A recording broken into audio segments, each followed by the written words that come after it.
Kami akan terus tinggal dalam hadirat-Mu ya Tuhan. Karena dalam hadirat-Mu ada ketenangan.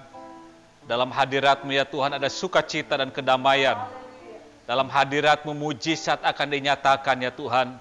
Ketika Roh Kudus bekerja atas kehidupan kami. Kami percaya setiap pujian, penyembahan yang sudah naik di dalam hadirat-Mu ya Tuhan. Kami percaya itu menyenangkan hati-Mu ya Tuhan. Dan biarlah malam hari ini ya Tuhan kami terus dipuaskan. Roh Kudus bekerja atas kehidupan kami ya Tuhan. Sehingga kami yang datang dengan masalah, yang datang dengan pergumulan tantangan hidup ya Tuhan. Kami percaya ketika kami mendengar firman Tuhan dengan baik ya Tuhan. Hidup kami diubahkan, masalah kami dipulihkan oleh Tuhan. Dan mujizat terjadi malam hari ini ya Tuhan. Terima kasih Bapa, terpujilah nama-Mu. Segala kuasa iblis, kuasa setan yang menghalangi jalannya pemberitaan firman Tuhan, kami patahkan, hancurkan dalam nama Yesus. Setiap hati yang keras, kami patahkan dalam nama Yesus. Terima kasih Tuhan, kami akan mendengar dan belajar firman Tuhan. Dalam nama Yesus, kami berdoa, bersyukur kepada Tuhan. Haleluya. Amin. Puji Tuhan. Kita tetap tinggal di dalam hadirat Tuhan. Dan kita akan belajar firman Tuhan. Ya, ini adalah hari yang ketiga.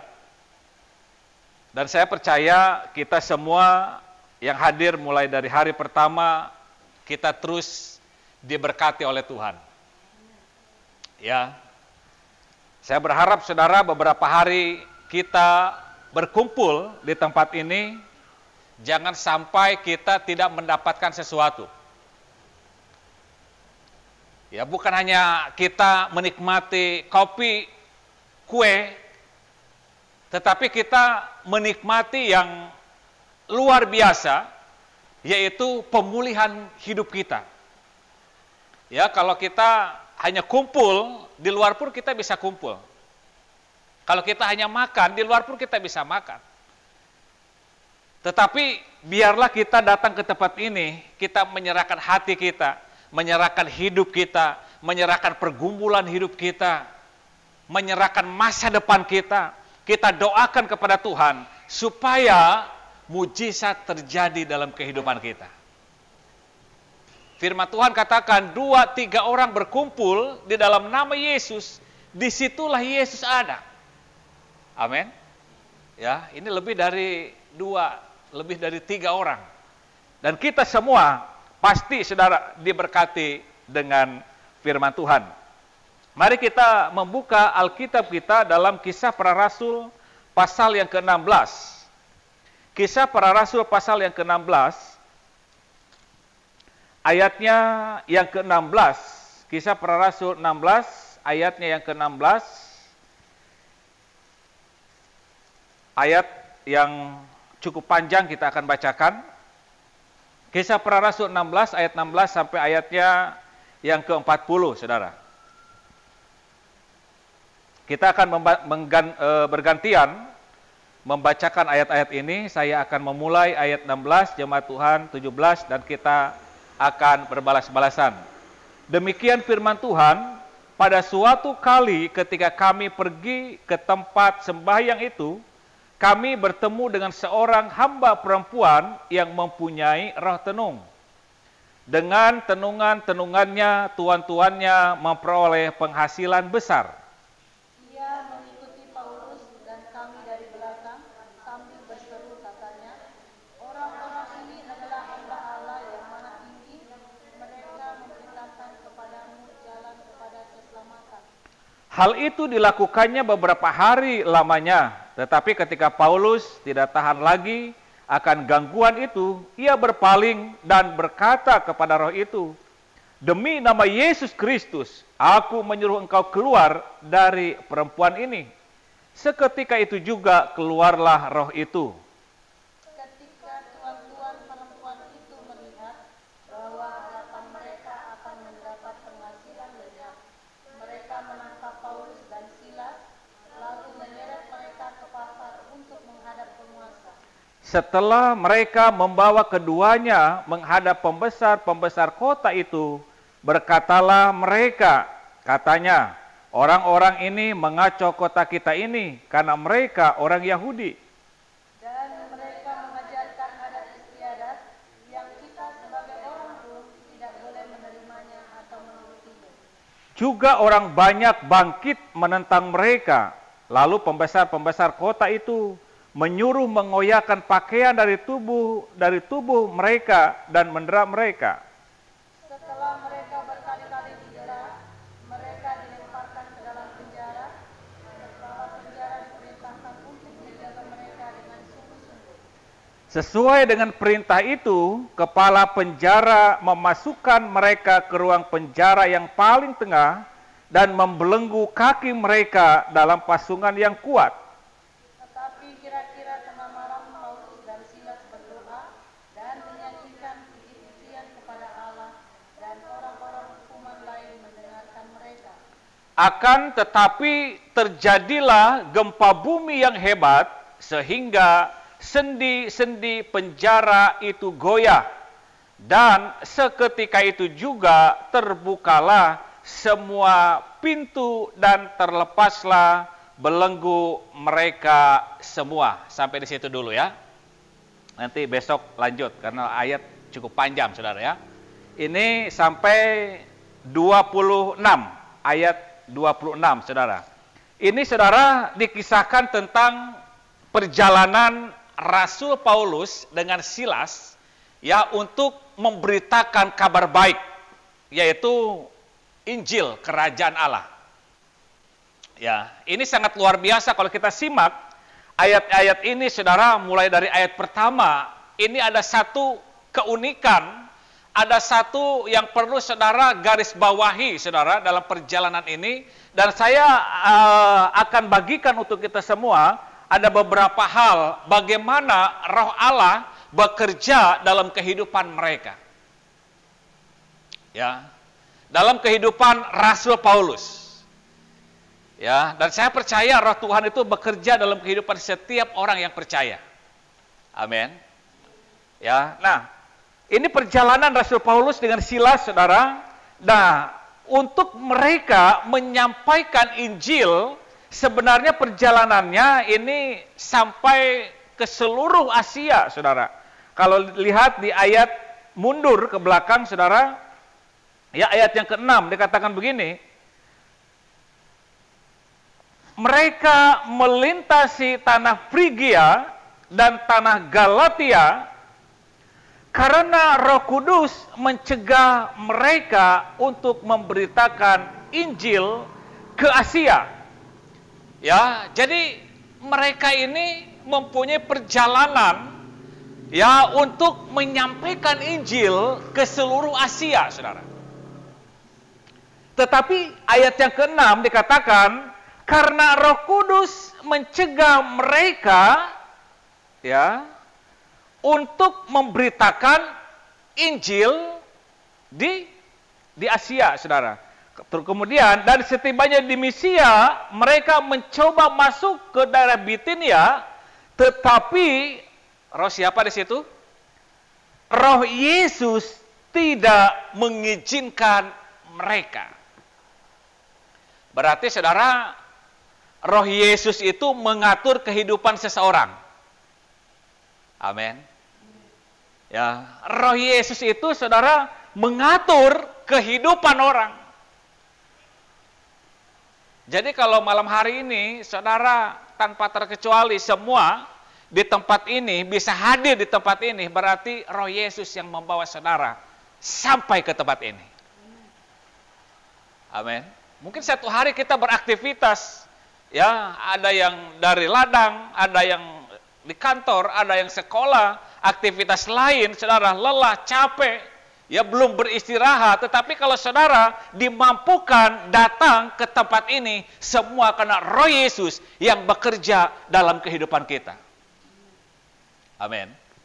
Nah, saudara, ada beberapa fungsi pengurapan Roh Yesus atau Roh Kudus dalam kehidupan orang percaya, saudara. Dari ayat-ayat yang sudah kita bacakan.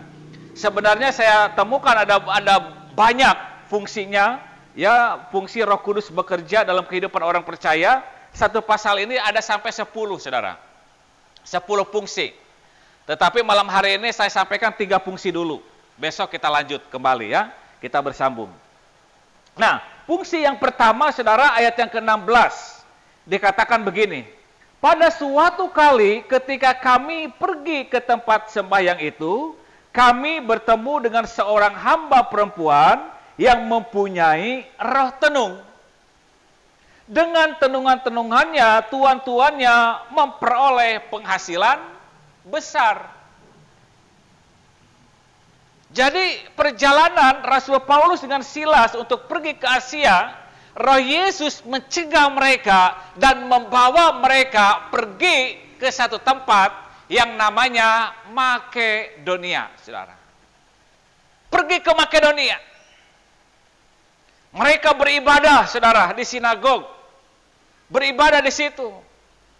Ketika mereka beribadah di situ, saudara, Rasul Paulus dengan Silas menemukan ada seorang wanita yang mempunyai roh tenung. Ya, dengan tenungan-tenungannya perempuan ini memperoleh penghasilan yang besar. Ya. Jadi saudara, kenapa Rasul Paulus bisa tahu? Kenapa Silas bisa tahu di situ ada seorang perempuan yang mempunyai roh tenung? Inilah fungsi dari Roh Kudus itu, saudara. Kita mempunyai kepekaan dalam kehidupan kita. Kita mempunyai kepekaan, saudara. Kita bisa melihat, ini bukan panca indera, indera ke-6, indera ke-12, indera ke-15. Ya, bukan. Tetapi saudara, orang percaya itu ditanamkan supaya kita peka, kita bisa melihat mana roh Allah dan mana roh setan, saudara. Kita bisa peka, kita bisa lihat. Amin. Kita bisa lihat nih orang berbohong nih. Oh ini orang ini gak beres nih. Kita bisa lihat, karena Roh Kudus bekerja dalam hidup kita. Rasul Paulus dia melihat ini perempuan datang ke tempat ibadah, dia mempunyai motivasi yang tidak baik, yaitu apa namanya? Mempunyai roh tenung, dengan tenungan-tenungannya tuan-tuannya memperoleh penghasilan besar. Ya, kita mempunyai kepekaan. Saya berdoa dan berharap jemaat Tuhan dan kita semua anak-anak muda, kita harus peka dengan kehidupan ini. Amin. Kita harus peka. Ya, karena Roh Kudus itu bekerja dalam hidup kita, kita menjadi orang-orang yang peka, saudara. Kalau Roh Kudus ada dalam hidup kita, kita peka dengan kehidupan ini. Ada kawan kita yang lagi kesusahan, kita peka. Amin. Kita peka, kita doakan. Kita nggak bisa ngasih duit, minimal doa. Nggak bisa berdoa, minimal senyum, saudara. Minimal menguatkan. Kuat ya Pak, kuat ya Bu. Amin. Harus peka. Jangan saudara kita lagi kesusahan, saudara hakimi, syukur lo katanya. Kurang doa lo. Ya, kamu juga pernah ibadah, makanya Tuhan bekerja katanya. Jadi hakim kita. Kita harus punya kepekaan hidup, saudara. Ya. Orang tua, ini anak-anak semua, kita harus peka. Orang tua lagi capek, bantu bekerja. Ya.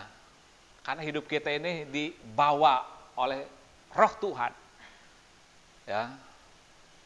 Orang tua lelah, capek, cuci piring. Ya.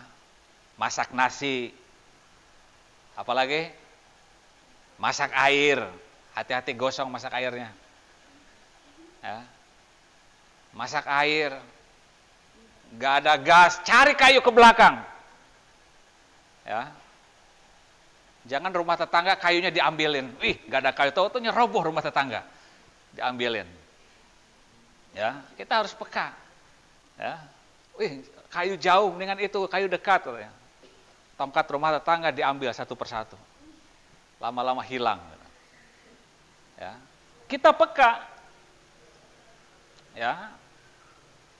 Ketika kita berdoa, Tuhan memberikan karunia, kepekaan dalam hidup kita. Ya. Kita harus peka dengan Tuhan. Kita harus belajar, kita peka, mengerti, saudara, paham. Amin.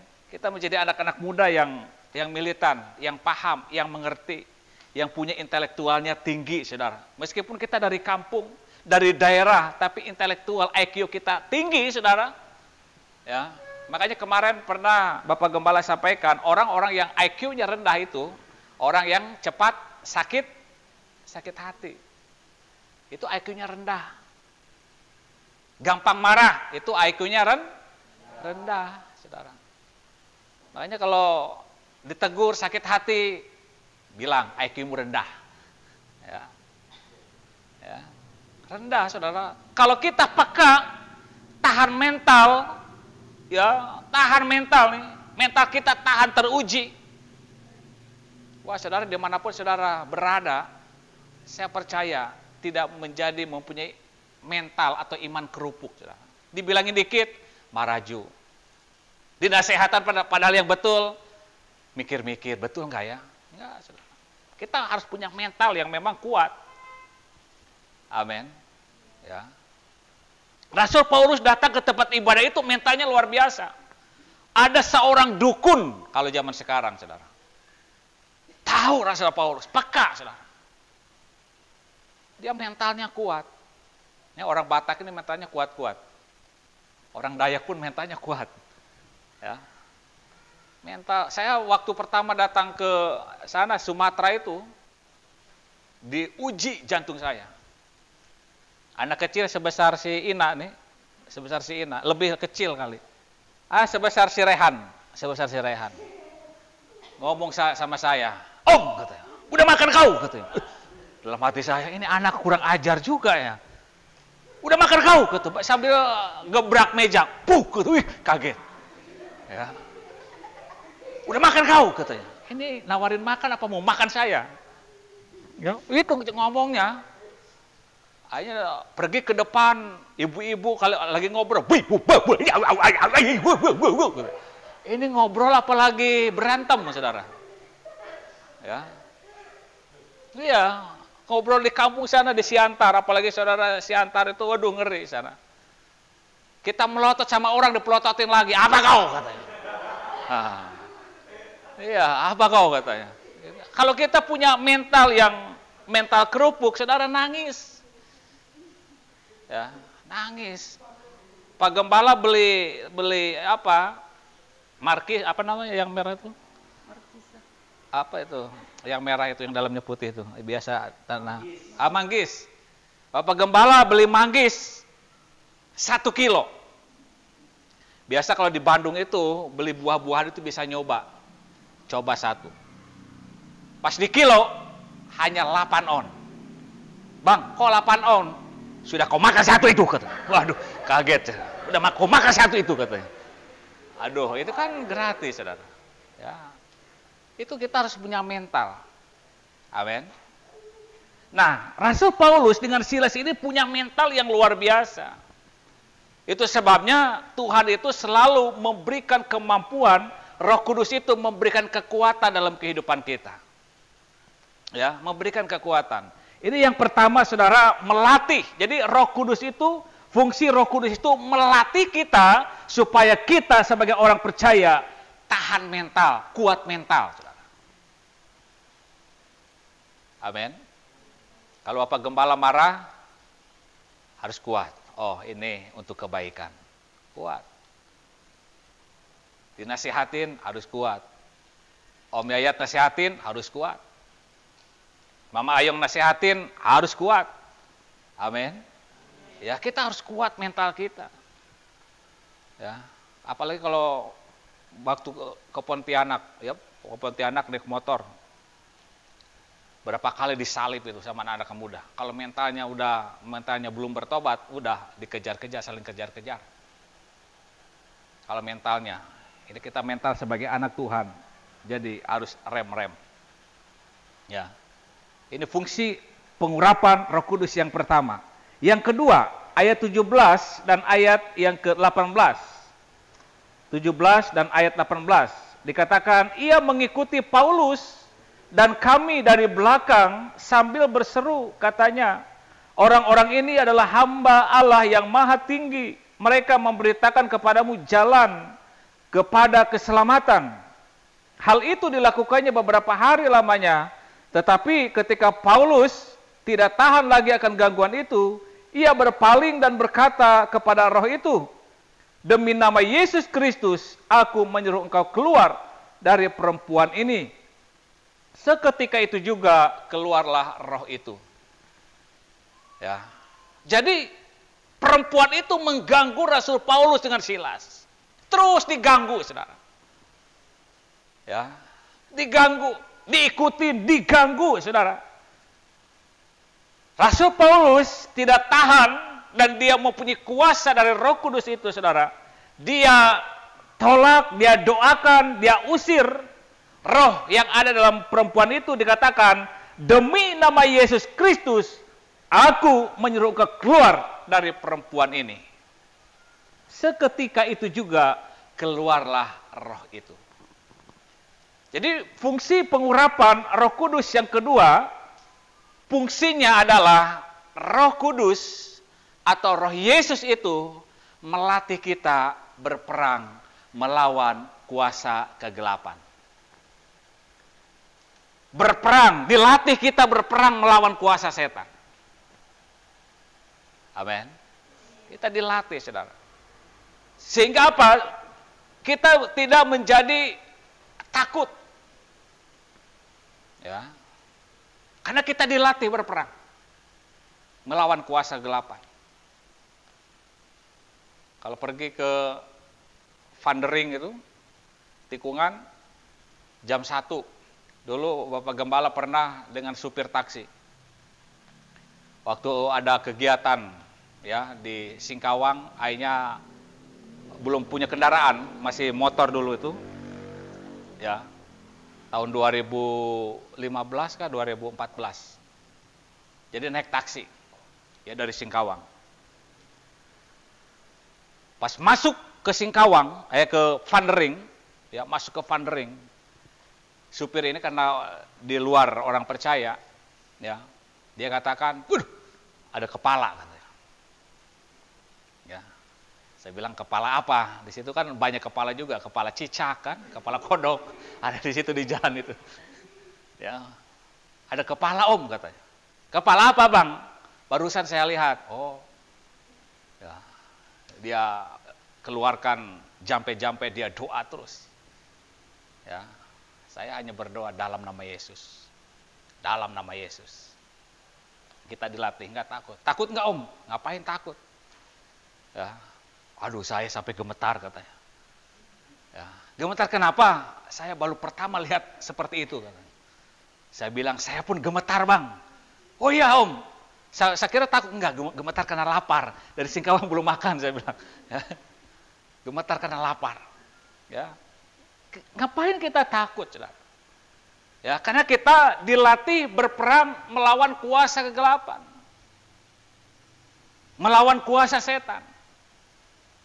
Pernah dulu di Kuala Lumpur ya berdoa untuk yang kesurupan, itu dari NTT. Ya, dari NTT. Kesurupan di kebun sawit yang kesurupan. Ada mahasiswa teologi, saya bilang, kamu dulu berdoa. Aduh saya takut, kata.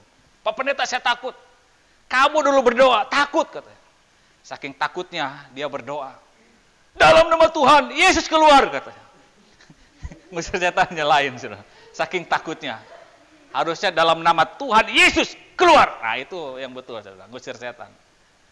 Dalam nama Tuhan, Yesus keluar, katanya. Jadi Yesus disuruh keluar. Ya. Jadi kebalik. Yesusnya disuruh keluar. Makanya yang kesurupan gak sembuh-sembuh karena Yesusnya disuruh keluar.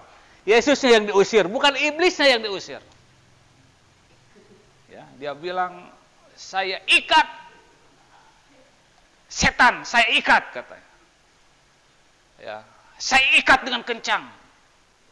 Saya usir kamu. Setan bingung, udah diikat, gimana mau lari? Ya. Udah diikat. Makanya kalau ngusir setan jangan ikat, saya usir, jangan. Ya. Jadi kalau ngusir setan itu belajar Jangan bilang, saya ikat, saya usir. Ah, itu salah. Setan bingung, gimana mau lari? Saya udah diikat duluan. Ya. Kalau ngusir, ngusir. Jangan bilang ikat. Ada kawan Pak Gembala dulu di Jakarta itu kalau ngusir setan sadis. Ya, di persekutuan, itu di Bintaro itu. Itu yang hadir itu nenek-nenek tua semua. Yang hadir tuh, nenek-nenek, karena pendoa syafaat lansia semua. Waduh, kalau ngusir setan sadisnya luar biasa. Saya ambil engkau setan, kata. Itu sambil merem dia. Saya ambil engkau setan dengan iman. Saya bawa, saya sediakan ulekan. Saya ambil halunya, saya ulek. Jadi ngulek-ngulek setan, ngulek. Sampai jadi sambal, saudara. Ya, sadis. Tapi kita dilatih berperang melawan kuasa setan.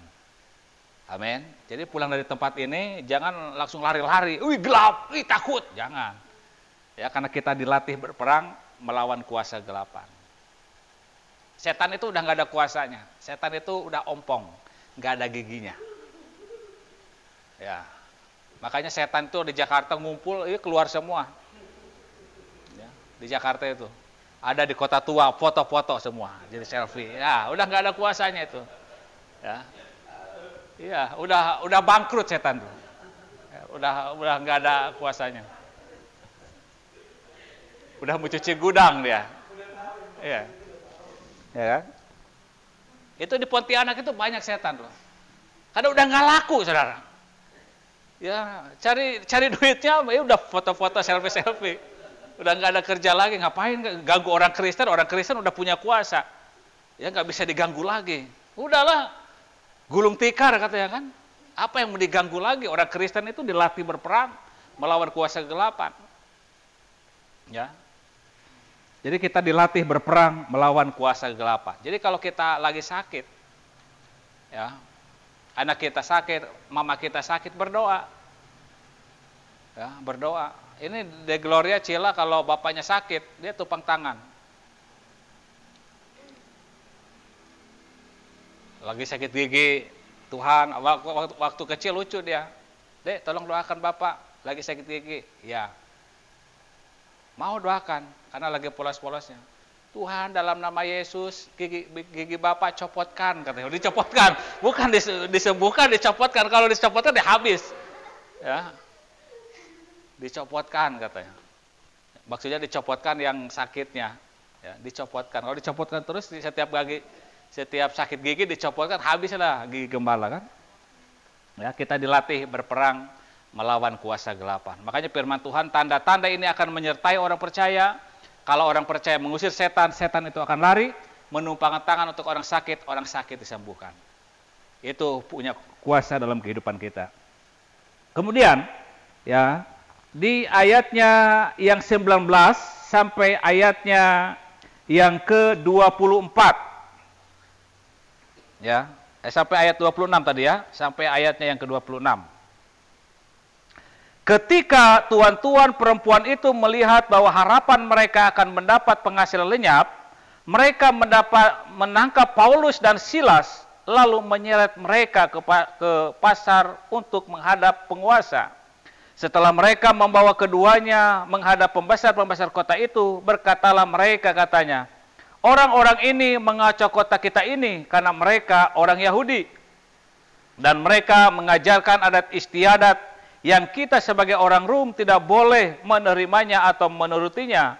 Juga orang banyak bangkit menentang mereka. Lalu pembesar-pembesar kota itu menyuruh mengoyakkan pakaian dari tubuh mereka dan mendera mereka. Setelah mereka berkali-kali didera, mereka dilemparkan ke dalam penjara Kepala penjara diperintahkan untuk menjaga mereka dengan sungguh-sungguh. Sesuai dengan perintah itu, kepala penjara memasukkan mereka ke ruang penjara yang paling tengah dan membelenggu kaki mereka dalam pasungan yang kuat. Tetapi kira-kira tengah malam, Paulus dan Silas berdoa dan menyanyikan puji-pujian kepada Allah, dan orang hukuman lain mendengar mereka. Ya. Jadi ayat 19 sampai ayat 24 mereka ini menderita. Mereka ditangkap. Mereka dianiaya, mereka disiksa, Saudara. Ya. Betapa menderitanya, sakitnya, Saudara, dibelenggu, dipasung, dimasukkan ke tempat yang paling pojok. Kalau lihat filmnya itu memang dimasukkan ke tempat kecil, Saudara. Yang nggak ada udara, artinya mereka menderita, mereka sengsara, Saudara. Tetapi di ayat 25 dikatakan, tetapi kira-kira tengah malam, Paulus dan Silas berdoa dan menyanyikan puji-pujian kepada Allah, dan orang hukuman lain mendengar mereka. Mereka berdoa, Saudara. Ya, mereka naikkan puji-pujian kepada Tuhan. Artinya mereka, Saudara, ya, tinggal dalam hati yang sukacita. Mereka damai meskipun mereka menderita. Jadi fungsi pengurapan Roh Kudus yang kedua, fungsinya memberikan kekuatan di saat kita tinggal di dalam penderitaan. Amin. Jadi Roh Kudus itu memberikan kekuatan di saat kita sedih, kita menderita. Roh Kudus memberikan kemampuan, memberikan kekuatan, Saudara. Itu sebabnya Rasul Paulus, mereka memuji Tuhan. Mereka menyembah Tuhan. Karena mereka tinggal dalam pemeliharaan Tuhan. Ya, jadi kalau kita sedih, ya, Roh Kudus akan menghibur kita. Kita kecewa, Roh Kudus akan menghibur kita. Kita menderita, Roh Kudus akan memberikan kekuatan dalam hidup kita. Itu makna pengurapan Roh Kudus, Saudara. Roh Kudus itu mampu memberikan kekuatan di saat kita tinggal dalam penderitaan.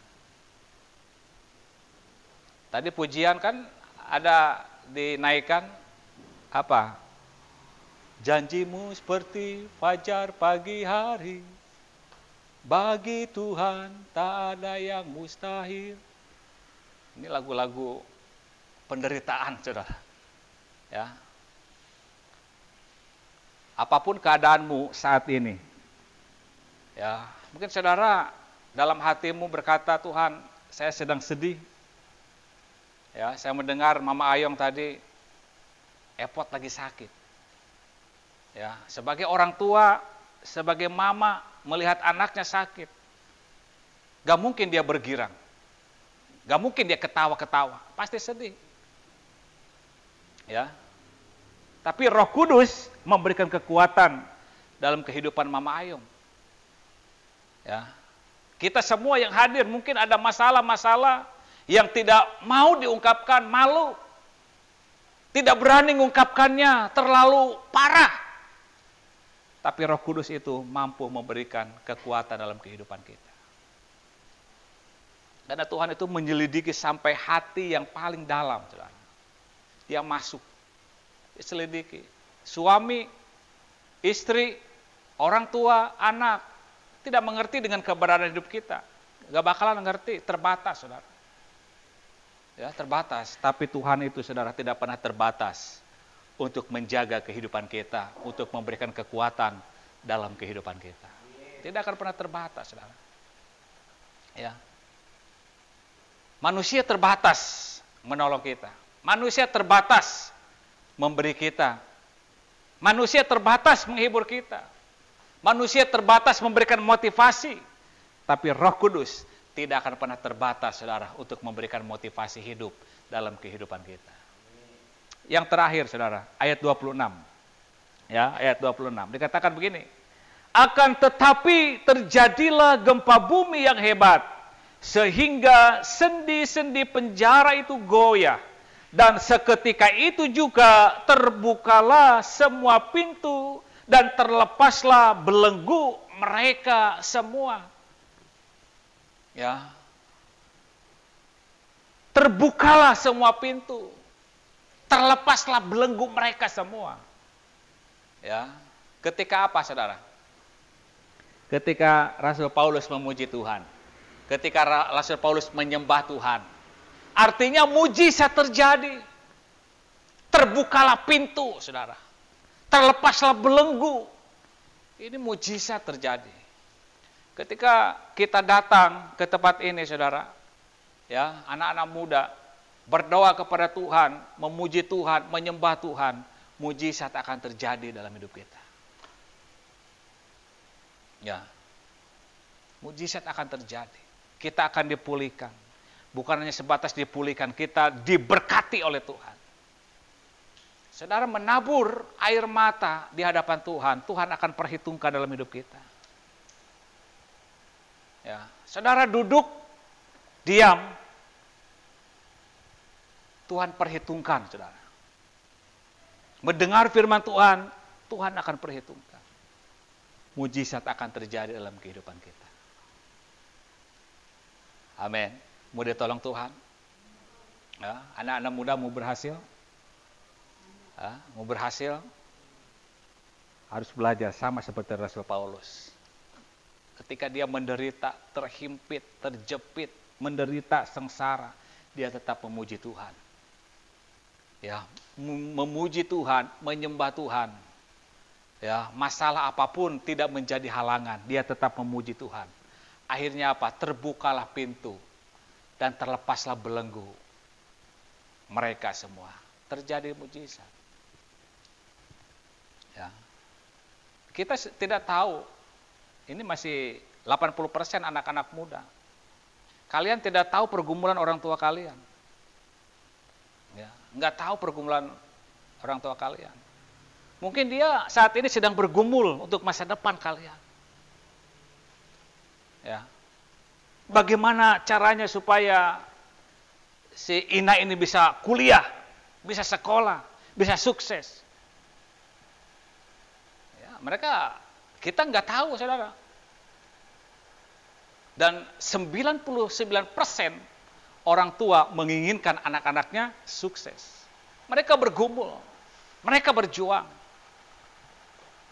Itu sebabnya kita sebagai anak-anak, tinggal kita datang kepada Tuhan, membantu orang tua dalam doa kita kepada Tuhan. Amin. Supaya apa? Semua terbuka semua. Usaha orang tua diberkati. Ya.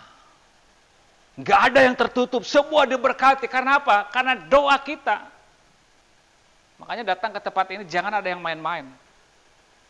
Ya, jangan ada yang hanya sekedar datang. Kalau kita main-main, nggak dapat apa-apa, capek. Supaya apa? Datang kepada Tuhan, memuji Tuhan, menyembah Tuhan dalam roh dan kebenaran. Mujizat akan terjadi dalam kehidupan kita.